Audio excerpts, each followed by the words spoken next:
কর্মকর্তারা শীর্ষস্থানীয় এই জেনারেলেরা যে বাংলাদেশের সীমান্ত পেরিয়ে ভারতে গিয়ে আশ্রয় নিচ্ছেন, তো সেক্ষেত্রে বাংলাদেশের স্পর্শকাতর অনেক তথ্য, সিদ্ধান্ত এবং নানা রকম খবর ভারতের কাছে পৌঁছে যাচ্ছে কিনা। আওয়ামী লীগ শাসনামলে গুম, খুন, বন্দি শিবিরের নির্যাতনের অভিযোগে অভিযুক্ত এবং গ্রেফতারি পরোয়ানা জারি হওয়া সেনা কর্মকর্তাদের গ্রেফতারের দাবি যখন জোরদার হচ্ছে, তখন সেনাবাহিনীর ভেতরে একরকমের সময় ক্ষেপণ করে এই কর্মকর্তাদেরকে পালিয়ে যাওয়ার সুযোগ করে দেওয়ার চেষ্টা চলছে বলে খবর চারদিকে ছড়িয়ে পড়ছে। এই খবর আশঙ্কা না সত্যি, সেটা সত্যিকার অর্থে ভেরিফাই করা বা একেবারে নিশ্চিত করা সম্ভব না হলেও এই গ্রেফতারি পরোয়ানা যে কর্মকর্তাদের বিরুদ্ধে জারি হয়েছে তাদের অনেকেই যে 5ই আগস্টের পর সেনাবাহিনীর ব্যবস্থাপনাতেই এবং একেবারে সেনাবাহিনীর শীর্ষ কর্মকর্তাদের কিংবা বলতে গেলে সেনাপ্রধান ওয়াকারুজ্জামানের সিগন্যাল পেয়েই যে এরা সেফ এক্সিট নিয়ে সীমান্ত পেরিয়ে ভারত চলে গেছেন, এদের অনেকেই সে বিষয়ে যখন নিশ্চিত খবর পাওয়া যাচ্ছে তখন সে সন্দেহ আরো দানা বাঁধছে যে গ্রেফতার কে করবেন, কোন পদ্ধতিতে হবে, সিভিলিয়ান কোর্টে বিচার ঠিক নাকি আর্মি অ্যাক্টে বিচার হওয়া উচিত, এসব নিয়ে আলোচনার মধ্যে আসলে এই সেনা কর্মকর্তাদের অধিকাংশকেই পালিয়ে যাওয়ার সুযোগ দেওয়া হবে। দেখেন, আমার দেশ এই শিরোনাম করে ওয়ারেন্টভুক্ত সেনা কর্মকর্তাদের অনেকে পালিয়ে গেছেন। এই শিরোনাম করে আজকে যে খবর দিয়েছে সেখানে তারা বলছেন গুম খুনের সঙ্গে জড়িত থাকার অভিযোগে আন্তর্জাতিক অপরাধ ট্রাইব্যুনালের ওয়ারেন্টভুক্ত সেনা কর্মকর্তাদের অনেকে পালিয়ে গেছেন। এর মধ্যে counter terrorism and intelligence bureau সিটিআইবির সাবেক পরিচালক মেজর জেনারেল কবির আহমেদ দেশ ছেড়েছেন। দেখেন, এই কবির আহমেদ কে? এই কবির আহমেদ শেখ হাসিনার সামরিক সচিব ছিলেন এবং তিনি চাকরিরত অবস্থাতেই আছেন। 5ই আগস্টের পর থেকে এখন পর্যন্ত তিনি দায়িত্বরত ছিলেন এবং এই কদিন আগে তাকে রাষ্ট্রদূত করে মেজর জেনারেল কবিরকে পররাষ্ট্র মন্ত্রণালয়ে পাঠানোর নির্দেশনা জারি করা হয় সেপ্টেম্বরের 23 তারিখ এবং সেপ্টেম্বরের 23 তারিখ এই মেজর জেনারেল কবির আহমেদকে যেমন পররাষ্ট্র মন্ত্রণালয়ে রাষ্ট্রদূত করে পাঠানোর সিদ্ধান্ত হয়, তার মানে তাকে একটা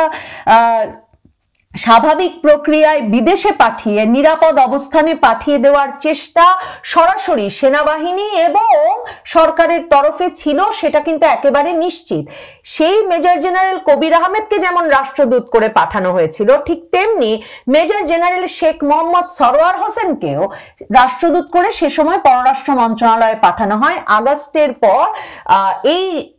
সরোয়ার হোসেন, মেজর জেনারেল সরোয়ার, তিনিও ডিজিএফআই এর পরিচালক হিসেবে কাজ করেছেন, তাকে পাঠানো হয়েছিল চা বোর্ডের চেয়ারম্যান হিসেবে। এই দুজনকে কবির আহমেদ, যিনি ডিজিএফআই এরও মহাপরিচালক পদে ছিলেন, এই দুজনকে কিন্তু তার মানে এই যে বাঁচানোর প্রক্রিয়াটা সেটা খুব স্পষ্ট হয়ে ওঠে। এখন সেনাবাহিনী সূত্রে খবর পাওয়া যাচ্ছে, মানে আমি যতটুকু খবর পেয়েছি তাতে আমি জানতে পারছি যে সেনাবাহিনীর তরফে গতকাল রাত 12টা থেকে এই মেজর জেনারেল কবিরের বাসাকে নজরদারির আওতায় আনা হয়েছে, কারণ সেনাবাহিনীর ভেতরে এই সিদ্ধান্তটা এখন একেবারে শীর্ষ পর্যায়ের জেনারেলরা নিজেরা আলোচনা করে, মানে সেই 8 তারিখ থেকেই তো অস্থিরতা। 24 জন সাবেক আর বর্তমান সেনা কর্মকর্তার বিরুদ্ধে যখন মামলা হয়ে গেল তখন থেকেই তো জেনারেলদের মধ্যে 56 জন জেনারেল, সেনাপ্রধান ওয়াকার, এদের মধ্যে অস্থিরতা, মানে ক্রমাগত বিভিন্ন বৈঠক চলছে। সেসব বৈঠকে সর্বশেষ সিদ্ধান্তে এই বিষয়টি আলোচিত হয়েছে, কিন্তু জেনারেলদের একটা ভাগ যারা বিচারের পক্ষে তারা কিন্তু বলেছেন যে যদি বা সিভিলিয়ান কোর্টে বিচার হয়, প্রথম যে পদক্ষেপটি নেওয়া উচিত সেটা হচ্ছে আর্মির, সেনাবাহিনীর এই ওয়ারেন্টভুক্ত গ্রেফতারি পরোয়ানা যাদের বিরুদ্ধে জারি হয়েছে, যাদের বিরুদ্ধে গুম, খুন, হত্যা, নির্যাতনের অভিযোগ এসেছে, এদেরকে গ্রেফতার করে ফেলা উচিত, আর কাউকে সেফ এক্সিট দেওয়া উচিত না। এবং জেনারেলরা কেউ প্রকাশ্যে ওই বৈঠকে সেফ এক্সিটের পক্ষে কিন্তু মন্তব্য করেন নাই। তাহলে মানে সেনাবাহিনীর ভেতরে অন্তত আনুষ্ঠানিক আশাবাদটা হচ্ছে যে গ্রেফতারি পরোয়ানা জারি হয়েছে যাদের বিরুদ্ধে, তাদের সেনাবাহিনীর তরফে গ্রেফতার করে সেনা হেফাজতে নিয়ে আসা হবে এবং তারপর সিভিলিয়ান প্রশাসনের কাছে হস্তান্তর করা হবে। কিন্তু মেজর জেনারেল কবির আহমেদ নাকি এই সময়ে এসে পালিয়ে গেছেন। দেখেন, সেনাবাহিনীর তরফে বলা হচ্ছে যে গতকাল রাত 12টা থেকে তারা নজরদারিতে রেখেছে মেজর জেনারেল কবির আহমেদের বাসা, কিন্তু তিনি ওই বাসায় আছেন কিনা তা নিয়ে সন্দেহ আছে। বরং সেনাবাহিনীর ভেতরেই এই গুজব এখন তুঙ্গে যে সেনাবাহিনীর ব্যবস্থাপনায় রীতিমতো সেনাবাহিনীর গাড়িতে করে তিনি তামাবিল সীমান্ত দিয়ে পার হয়ে গেছেন। দেখেন, মেজর জেনারেল কবির আহমেদ কিন্তু প্রথম নন যিনি সেনাবাহিনীর ব্যবস্থাপনায় সেফ এক্সিটের নিয়ে তো অনেক আলাপ হচ্ছে, মানে সেনাবাহিনীর ব্যবস্থাপনায় সীমান্ত পাড়ি দিয়েছেন এবং ওই পাশে ভারতীয় সেনাবাহিনী, ভারতীয় সেনা গোয়েন্দা সংস্থা, ভারতীয় সেনাবাহিনীর সম্পূর্ণ ব্যবস্থাপনায় এই সেনা কর্মকর্তাদের, মানে বাংলাদেশের কর্মরত সেনা কর্মকর্তাদেরকে এক রকমের হস্তান্তর করা হয়েছে তাদের কাছে। দেখেন, এর আগে ডিজিএফআই এর যিনি ডিজি ছিলেন শেখ হাসিনার আমলে, জেনারেল আকবর, তিনি চলে গেছেন। এই জেনারেল আকবরের এখন দেখা যাচ্ছে গুম কমিশন থেকে যে প্রামাণ্যচিত্র বের করেছে, সেই প্রামাণ্যচিত্র দেখলে আপনারা দেখবেন গুম কমিশনেও কিন্তু জেনারেল আকবর সাক্ষ্য দিয়ে গিয়েছিলেন। যেই সাক্ষ্যে তিনি বলেছেন যে সালাউদ্দিন কাদের চৌধুরীর ছেলেকে যখন আটকে রাখা হয়েছিল আয়নাঘরে, তখন তিনি শেখ হাসিনাকে বোঝানোর চেষ্টা করেছিলেন, কিন্তু কোনো লাভ হয় নাই, হুম্মাম কাদের চৌধুরীকে আটকেই রাখা হয়েছিল। এবং এমন তিনি তাকে যখন প্রশ্ন করছেন প্রশ্নকর্তা যে শেখ হাসিনা কি চাইলে পারতেন হুম্মাম কাদের চৌধুরীকে ছেড়ে দিতে, তখন জেনারেল আকবর বলছেন, কি বলছেন, প্রধানমন্ত্রী চাইলে কি না হয়। সেই জেনারেল আকবর তার মানে আগস্টের পরে কিন্তু সেনাবাহিনীতে তিনি নিরাপদেই থাকবেন বলে ভেবেছিলেন এবং গুম কমিশনে সাক্ষ্য দিয়ে, এই ধরনের সাক্ষ্য দিয়ে এক রকমের নিরাপদ একটা পরিস্থিতি তারা সেনাবাহিনীর কর্মকর্তা বলেই প্রত্যাশা করছিলেন। তার মানে এই যে ওয়াকারুজ্জামান সহ সেনা নেতৃত্ব যখন বুঝতে শুরু করেন যে আসলে তাদের বিরুদ্ধে ফৌজদারি মামলা হবে, আন্তর্জাতিক অপরাধ ট্রাইব্যুনালে মামলা হবে এবং এদেরকে আসলে বিচারের মুখোমুখি হতে হবে, তখন তার মানে সেনাপ্রধান ওয়াকার একে একে এই এক একজনকে করে তাদেরকে সেফ এক্সিট দিয়েছেন। এই জেনারেল আকবর, যিনি 9th ডিভিশনেরও জিওসি ছিলেন না, জেনারেল মঞ্জুর, যিনি এনএসআই এর সাবেক মহাপরিচালক, এবং গুরুত্বপূর্ণ বিষয় হচ্ছে জেনারেল মুজিব, যিনি এসএসএফ এর ডিজি এবং কোয়ার্টার মাস্টার জেনারেলের মতো শীর্ষস্থানীয় পদে ছিলেন বাংলাদেশ সেনাবাহিনীর। এরা কেউ তামাবিল দিয়ে, কেউ ধোবাউড়া দিয়ে পার হয়েছেন, কিন্তু এরা প্রত্যেকে পার হয়েছেন সেনাবাহিনীর, বাংলাদেশ সেনাবাহিনীর প্রহরায় এবং ব্যবস্থাপনায়, আর সীমান্তের ওপার থেকে তাদেরকে ভারতীয় সেনাবাহিনী গ্রহণ করেছেন। দেখেন, সর্বশেষ ডিজিএফআই এর যে ডিজি ছিলেন হামিদুল হক, যার সঙ্গে জামায়াতে ইসলামীর একটা মানে গুরুত্বপূর্ণ এবং ঘনিষ্ঠ রাজনৈতিক সম্পর্ক ছিল, বণিক বার্তার প্রতিবেদনে সে খবর প্রকাশিত হয়েছে। এবং এই হামিদুল হক, যিনি জুলাই আগস্ট আন্দোলনে গুরুত্বপূর্ণ ভূমিকা রেখেছিলেন যাতে সেনাবাহিনী আন্দোলনের বিপক্ষে গিয়ে না দাঁড়ায়, এবং এমনকি আন্দোলনের শীর্ষস্থানীয় ছাত্র নেতাদেরকেও তিনি এক রকমের সুরক্ষা দিয়েছেন, প্রোটেকশন দিয়েছেন। এই হামিদুল হক আর আহমেদ শামস তাবরেজ এরাও কিন্তু ভেবেছিলেন যে তারাও সেনাবাহিনীর ভেতরে আসলে টিকে যেতে পারবেন এবং তাদেরকে অন্য পদে দিয়ে অন্য জায়গায় ট্রান্সফার করে সেই ব্যবস্থাটা রাখার চেষ্টা হচ্ছিল। হামিদুল হককে এমনকি অন্তর্বর্তীকালীন সরকারের কোনো উপদেষ্টা এত ঘনিষ্ঠ মনে করতেন যে তাকে রাষ্ট্র গঠনের আমন্ত্রণ পর্যন্ত এসব নিয়েও আলাপ করতেন তার সঙ্গে, ওয়াকারুজ্জামানের সঙ্গে যেমন আলাপ হতো। সেই অবস্থায় হামিদুল হক এবং আহমেদ শামস তাবরেজকে প্রথম কিন্তু বাধ্যতামূলক অবসরে পাঠাতে হলো সেপ্টেম্বর মাসেই ওয়াকারুজ্জামানের, কারণ তিনি টের পেলেন যে এদের কেউ তিনি রক্ষা করতে পারবেন না। এবং এখন ধারণা করা হয় এই হামিদুল হকও, আহমেদ শামস তাবরেজের অবস্থান সম্পর্কে আমি জানি না, কিন্তু হামিদুল হকও এখন ভারতে আছেন, সেটাও কিন্তু অনেক সূত্র খুব মানে নিশ্চিতভাবেই নিশ্চিত করছেন। কিন্তু তারা যে দুজনের কেউ দেশে নাই সেটা নিশ্চিত, মানে ভারতে আছেন এক পক্ষ বলেন, আরেক পক্ষ বলেন যে হামিদুল হক যেহেতু জামাত ঘনিষ্ঠ ছিলেন তিনি অন্য রুটে গেছেন এবং তিনি সম্ভবত ইউরোপ চলে গেছেন। তো দেখেন, এই হচ্ছে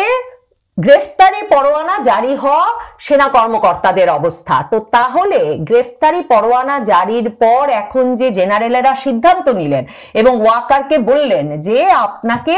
যাদের বিরুদ্ধে এরকম সুনির্দিষ্ট অভিযোগ এসেছে সেনাবাহিনীর ভাবমূর্তি রক্ষা করতে আর সেফ এক্সিট দেওয়া চলবে না, আপনাকে এদেরকে গ্রেফতার করে সেনা হেফাজতে আনতে হবে এবং তারপর আপনি যদি আমরা যদি আরো নেগোশিয়েট করতে পারি যে সামরিক আইনে বিচার না হয়ে কি মানে সিভিলিয়ান আদালতে বিচার না হয়ে কি আমরা সামরিক আইনে বিচার করতে পারি কিনা, এই বিষয়গুলো নিয়ে আরো আলাপ চলতে পারে, কিন্তু এখন সেনা হেফাজতে আনতে হবে। এবং যার সূত্র হিসেবে, যার প্রতিক্রিয়া হিসেবে মেজর জেনারেল কবিরের বাড়িতে নজরদারিতে পাঠিয়ে দেওয়া হলো, কিন্তু অন্যদিকে মেজর জেনারেল কবির নাকি তামাবিল সীমান্ত দিয়ে পার হয়ে গেলেন, সেটা আবার সেনাবাহিনীই বলছে। তো আপনারা ভাবেন একজন সেনা কর্মকর্তার এই চলে যাওয়াটা কিন্তু, কিংবা সেনা নজরদারিতে থাকা অবস্থায় বেরিয়ে যাওয়াটা কিন্তু একেবারে শীর্ষ পর্যায়ের ইঙ্গিত ছাড়া, সমর্থন ছাড়া এবং তাদের সিদ্ধান্ত ছাড়া সহজ নয়। কাজেই এ থেকে এই প্রশ্নগুলো বারবারই উঠছে যে আসলে সেনা কর্মকর্তারা যাদের বিরুদ্ধে গ্রেফতারি পরোয়ানা জারি হয়েছে, এবং বুধবার গ্রেফতারি পরোয়ানা জারি হওয়ার পরেই বৃহস্পতিবারই কিন্তু সকল বাহিনীর সদর দপ্তরে এই গ্রেফতারি পরোয়ানা পৌঁছে দেওয়া হয়েছে, কিন্তু সত্যি শেষ পর্যন্ত এই সেনা হেফাজতে কতজনকে নিয়ে আসা যাবে, কতজন এখনো আছেন গ্রেফতার হওয়ার জন্য বা গ্রেফতার হওয়ার মতো পরিস্থিতিতে বা বাংলাদেশ সীমান্তের ভেতরে, প্রশ্ন উঠছে যেই সেনা কর্মকর্তারা শীর্ষস্থানীয় এই জেনারেলেরা যে বাংলাদেশের সীমান্ত পেরিয়ে ভারতে গিয়ে আশ্রয় নিচ্ছেন, তো সেক্ষেত্রে বাংলাদেশের স্পর্শকাতর অনেক তথ্য, সিদ্ধান্ত এবং নানা রকম খবর ভারতের কাছে পৌঁছে যাচ্ছে কিনা, ভারতের সঙ্গে এই মিলে এই সাবেক সেনা কর্মকর্তারা এখন কি সিদ্ধান্ত গ্রহণ করছেন, আওয়ামী লীগের শীর্ষ নেতৃবৃন্দ তো আছেন বটেই ভারতে, এই প্রশ্নগুলো কিন্তু খুব ইন্টারেস্টিং এবং খুব মানে নানাভাবে ভাববার আছে যে কি করছেন সাবেক সেনা কর্মকর্তারা ওই পারে গিয়ে, এবং কি মানে ভারত সরকারই বা তাদের সঙ্গে কি করছেন, ভারত সরকারের অতিথি শেখ হাসিনাই বা এই সেনা কর্মকর্তাদের সঙ্গে যারা তার সবচেয়ে ঘনিষ্ঠ সেনা কর্মকর্তা,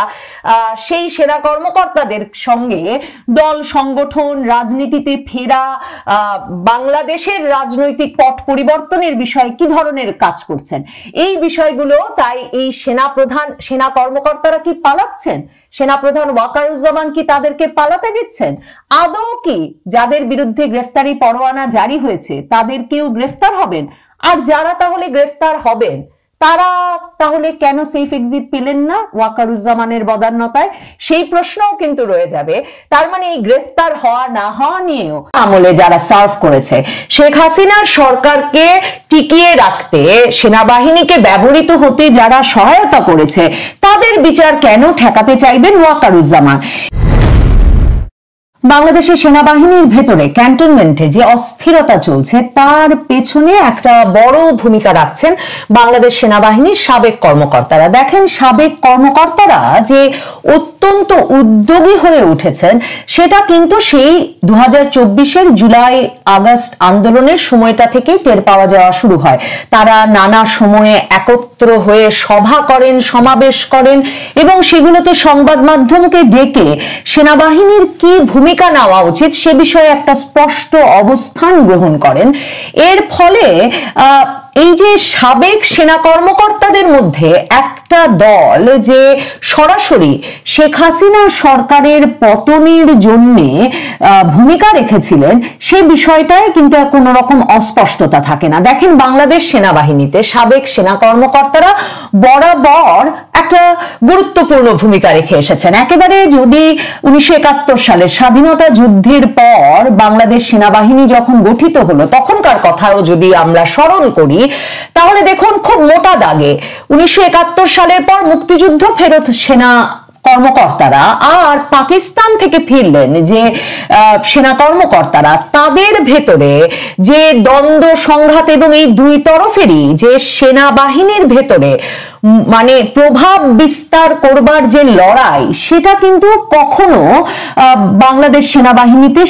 সীমিত হয়ে পড়েনি। এমনকি 75-এর কথা যদি মনে করেন, মেজর ডালিম, কর্নেল তাহেরের কথা যদি বিবেচনা করেন, তাহলেও দেখতে পাবেন যে সাবেক সেনা কর্মকর্তারা কত গুরুত্বপূর্ণ ভূমিকা রাখছেন এবং তারা রীতিমতো সেনা সদরের বাইরে মানে ছাত্র জনতার, সিপাহী জনতার বিপ্লব ঘটিয়ে ফেলার মতো স্বপ্ন দেখছেন, সংগঠিত করছেন, সশস্ত্র অভ্যুত্থানের এক রকমের প্রস্তুতি নিচ্ছেন। তো খুব মানে এই বিষয়গুলো মাথায় রাখলে বাংলাদেশ সেনাবাহিনীতে একেবারে আনুষ্ঠানিকভাবে, ঐতিহাসিকভাবে সাবেক সেনা কর্মকর্তাদের প্রভাব বলয় বজায় রাখার ঘটনাটি নতুন কিছু নয়।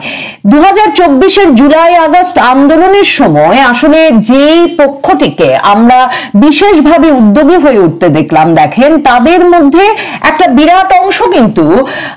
তাদের চাকরি যখন শেষ করেছেন বা চাকরি যখন যে পদোন্নতি প্রত্যাশা করেছেন সেটা যখন পান নাই, সেই সময়টা ছিল শেখ হাসিনার আমল এবং তাদের অনেকেই বঞ্চিত বোধ করেছেন, অনেকে বঞ্চিত হয়েছেন সেনাবাহিনীতে তাদের যথাযোগ্য মর্যাদা সম্মান পেতে, এবং তারা সরাসরি মনে করেছেন যে তারা আওয়ামী লীগপন্থী। তাদের ভাষায় বা তাদের ধারণার মধ্যে তারা ভারতপন্থী না হয়, তাদের সেনাবাহিনীতে আসলে যতটুকু মর্যাদা যোগ্যতা অনুযায়ী যা পদোন্নতি সুযোগ সুবিধা পাওয়ার কথা ছিল সেটা তারা না পেয়ে তাদেরকে অবসরে যেতে হয়েছে।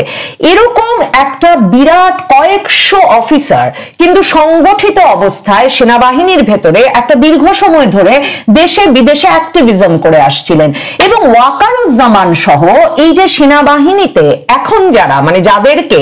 শেখ হাসিনা শীর্ষ পদগুলোই রেখে গেছেন, তাদের বিরুদ্ধে তাদের মূল অভিযোগ হচ্ছে যে এরা ভারতপন্থী,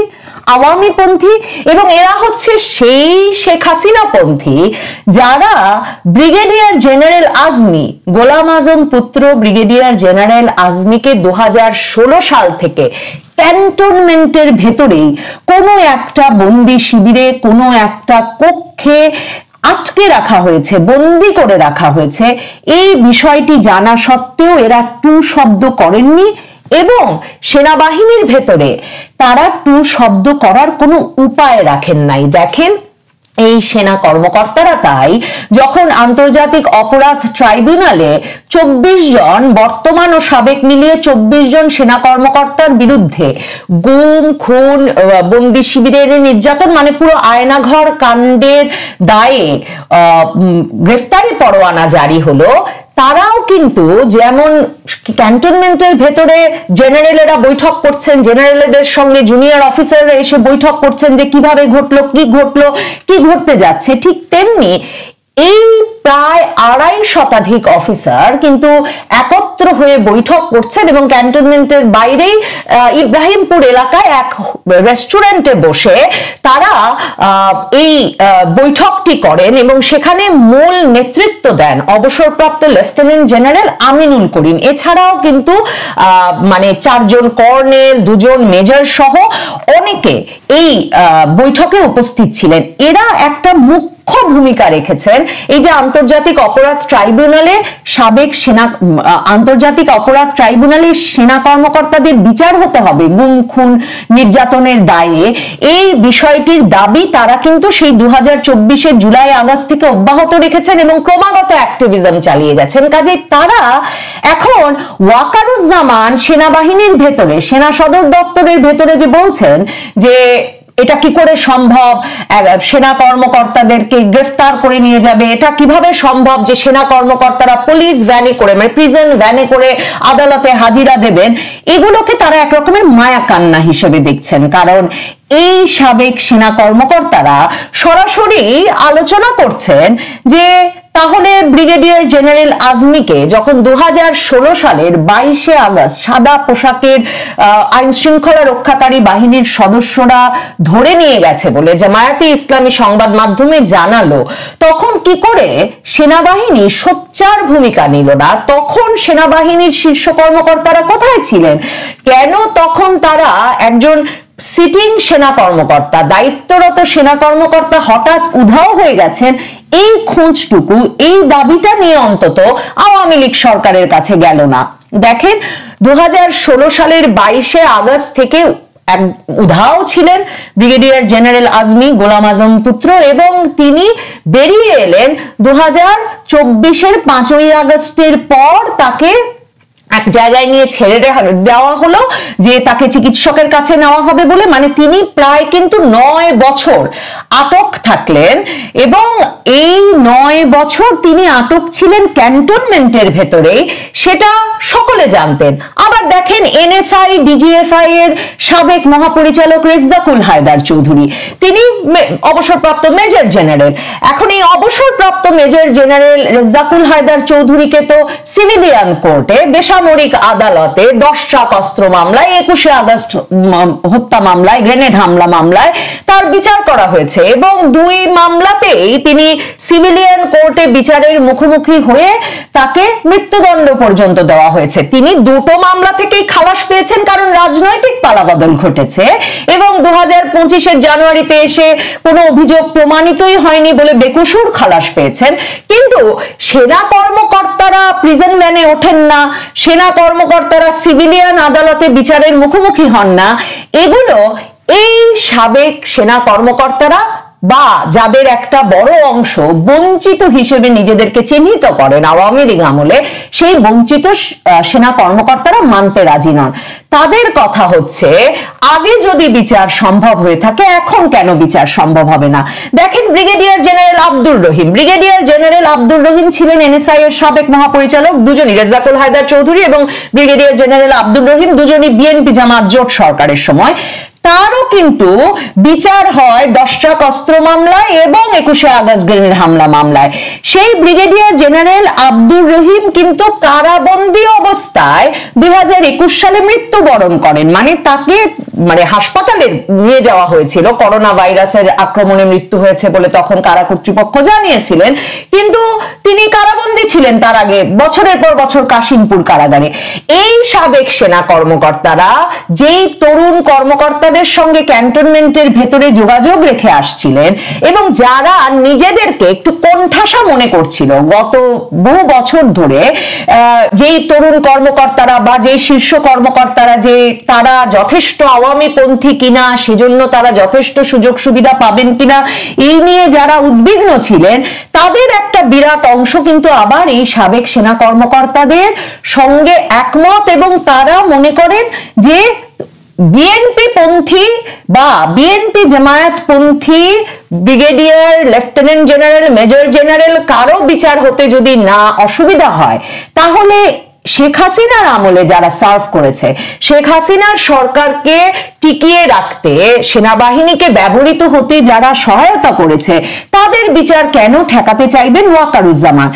এই যে ওয়াকারুজ্জামান যে মূল বাধা, এবং তিনি যা করছেন ওই যে সেনাবাহিনীর ইন্টিগ্রিটি রক্ষার নামে সেনাবাহিনীর কর্মকর্তাদের মর্যাদা, সেনা কর্মকর্তাদের পুলিশ ভ্যানে উঠতে দেওয়া কোনোভাবেই যেতে পারে না, এসব আলোচনা উস্কে দিচ্ছেন ওয়াকারুজ্জামান সহ যেই জেনারেলরা, তাদের এই বিষয়টিকে চিহ্নিত করে এই যুক্তিগুলো এবং এই যুক্তিগুলো প্রবলভাবে তুলে ধরতে ভূমিকা রাখছেন, এবং তাতে সেনাবাহিনীর ভেতরে কর্মরত অফিসারদের সংগঠিত করতে একটা বিশেষ ভূমিকা রাখছেন এই সাবেক সেনা কর্মকর্তারা। দেখেন, সাবেক সেনা কর্মকর্তাদের আরেকটা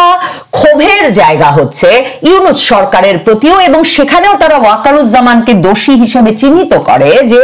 3 তারকা একজন জেনারেলকে দিয়ে যদিও বা বঞ্চিত সেনা কর্মকর্তাদেরকে এখন যথাযথ পদোন্নতি দেওয়ার জন্য ব্যবস্থা নেওয়ার জন্য একটা বোর্ড গঠন করা হলো, সেই বোর্ডের সিদ্ধান্ত অনুযায়ী সকল ব্যবস্থা নিয়ে ওয়াকারুজ্জামান অবশেষে সাইনও করলেন যে যারা কিনা বঞ্চিত হয়েছিলেন শেখ হাসিনার 15 বছরের শাসন আমলে, সেই ব্যক্তিদেরকে চিহ্নিত করে তাদেরকে যথাযথ বেনিফিট, পদোন্নতি, ভূতাপেক্ষা পদোন্নতি হলেও সেসব দিয়ে তারা যাতে সেনাবাহিনীর সেই র্যাঙ্ক,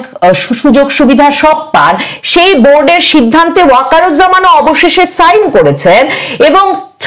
তিন তারকা ওই জেনারেল কিন্তু এটা পুরোটা রেকমেন্ড করেছেন, এবং করবার পর সকল মিনিস্ট্রি পার হয়ে এখন সেটা প্রধান উপদেষ্টার অফিসে আছে, এবং প্রধান উপদেষ্টার অফিসে এরপরে এটা মাসের পর মাস সেই ফাইলের উপর ধুলা জমছে। এই সাবেক সেনা কর্মকর্তাদের একটা সন্দেহ, বা বঞ্চিত সেনা কর্মকর্তাদের সন্দেহ, যে ইউনূস সরকার এবং ওয়াকার মিলে এই বিষয়টাতেও কোনো সমস্যা করতে, বা আসলে সেনাবাহিনীর ভেতরে বঞ্চিত সেনা কর্মকর্তাদের যথাযথ পদোন্নতি এবং সুবিধাদি দিতে তাদের মধ্যে কোনো আপোষ রফা হয়েছে কিনা, মানে তারা দুপক্ষই আসলে এদেরকে বঞ্চিতই রাখতে চান কিনা। দেখেন ব্রিগেডিয়ার জেনারেল আজমির ক্ষেত্রে কিন্তু মানে যখন সেনাবাহিনী জানে ভেতরে, ক্যান্টনমেন্টের ভেতরে এটা একটা কমন নলেজ যে ব্রিগেডিয়ার জেনারেল, একজন সিটিং ব্রিগেডিয়ার জেনারেল কে ক্যান্টনমেন্টের ভেতরেই কোনো একটা আয়নাঘরে আটকে রাখা হয়েছে, সেই অবস্থাতেই কিন্তু আওয়ামী লীগ সরকার ব্রিগেডিয়ার জেনারেল আজমিকে বরখাস্ত করে সেনাবাহিনী থেকে, এবং সেই বরখাস্ত করার ফলে তার মানে তার র্যাঙ্ক, ফাইল, সুযোগ সুবিধা সবই তো কেড়ে নেওয়া হয়। সেগুলো সবই 2024-এর ডিসেম্বরে সেনাবাহিনী আবারও এক প্রজ্ঞাপন জারির মাধ্যমে কিন্তু তাকে ফেরত দিয়েছেন। কিন্তু এই সাবেক সেনা কর্মকর্তাদের কথা হচ্ছে ব্রিগেডিয়ার জেনারেল আজমি ফেরত পেয়েছেন বটে, কিন্তু আরো অনেক অনেক সেনা কর্মকর্তা আছেন যারা যথেষ্ট আওয়ামীপন্থী না হয় সুযোগ সুবিধা পান নাই, এবং তাদের ক্ষেত্রে ওয়াকারুজ্জামানকে কোনো উদ্যোগ নিতে দেখা যাচ্ছে না। কাজে ওয়াকারুজ্জামান সেদিক থেকেও তাদের জন্য একটা বাধা। এই সাবেক সেনা কর্মকর্তারা তাই সংগঠিত শুধু থাকছেন তাই নয়, সেই সংগঠন তারা একত্র হয়ে বৈঠকে বসে, ক্যান্টনমেন্টের ভেতর যখন একরকম বৈঠক চলছে, ক্যান্টনমেন্টের বাইরে তারা তাদের মতো সংগঠিত হয়ে বৈঠক করে এই শক্তি প্রদর্শন অব্যাহত রেখেছেন ওয়াকারুজ্জামানের উদ্দেশ্যে, এবং ওয়াকারপন্থী বা ওই যে গুম খুন আয়নাঘরের দায়ে অভিযুক্ত সেনা কর্মকর্তাদের বিচারের বিরুদ্ধে দাঁড়ানো জেনারেলদের বিপক্ষে তাদেরকে দেখানোর জন্য এই সাবেক সেনা কর্মকর্তারা কিন্তু তাদের সংগঠিত হওয়া, তাদের বৈঠক অব্যাহত রেখেছেন। তাদের দাবি, তাদের সঙ্গে একটা বিশাল অংশের তরুণ সেনা কর্মকর্তারাও আছেন, যারাও বিক্ষুব্ধ, যারাও সেনাবাহিনীর ভেতরে এসব অন্যায়ের অবসান চান এবং বিচার চান। এখন ওয়াকারুজ্জামানকে এই পক্ষটি বিশেষভাবে চিহ্নিত করছে এই বিচারের পথে একমাত্র বাধা হিসেবে। ওয়াকারুজ্জামানকে একটা শিক্ষা দিলেই তারা মনে করছেন এই বিচারের পথে সকল বাধা দূর হবে। ওয়াকারুজ্জামান নিজে তাই সম্ভবত বিচার মুক্ত, বিপদ মুক্ত থাকতে পারছে।